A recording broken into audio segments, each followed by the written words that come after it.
अस्सलाम वालेकुम students, I hope you are fine. Let's start today Urdu notebook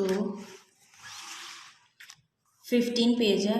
ठीक है, 2 हरफी अल्फाज हमने राइट करने हैं। अलिफ मद्दा को इन सब हरूफ के साथ हमने राइट करना है। ठीक है, इस तरह। नेक्स्ट है छोटी तोई वाले हरूफ टे डाल अड़े। 2 टाइम हमने ये राइट करना है। शरारती नू अलिफ दाल डाल जाल रे अड़े जे वाव 9 होते हैं। ठीक है, शरारती नू है 9 होते हैं और इस तरह हमने इसको राइट करना है। इनकी कोई भी छोटी अशकाल नहीं होती।